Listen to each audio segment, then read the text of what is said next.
በስመ አብ ወወልድ ወመንፈስ ቅዱስ አሐዱ አምላክ። ትንቢት ዮናስ ምዕራፍ 4 ኩራ ዮናስን ምሕረት እግዚአብሔርን።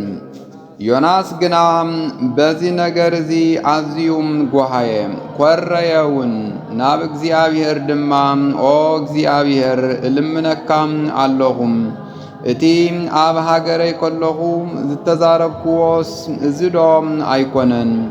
መሓርን ርህሩህን ንኹራ ደንጓይን በዓል ዓብይ ምሕረትን ንእኩይ እትጠዓሰሉን ኣምላኽ ከም ዝኾንካ ስለ ዝፈለጥኩ እየ ኣቐዲመ ናብ ስፐይን ዝሃደንኩ።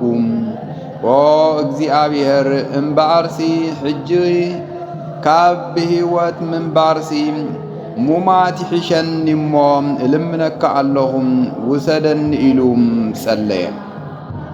እግዚአብሔር ድማ ክሳዕ ክንድዚ ክትቁጣዕ ዶ ይግባእካ እዩ ኢሉ ሓተቶ።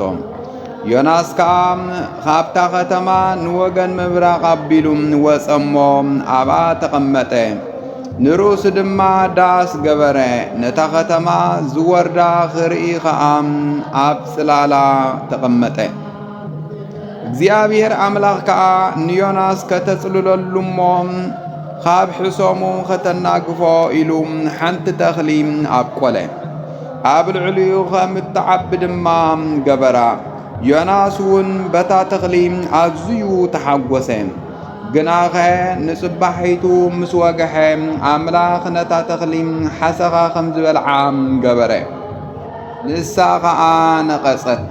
ፀሓይ ምስ በረቐት ድማ ኣምላኽ ውዑይ ንፋስ ምብራቕ ሰደደ። ፀሓይ ከዓ ንዮናስ ክሳዕ ዘሕለሎም ርእሱ ወቃዓቶ።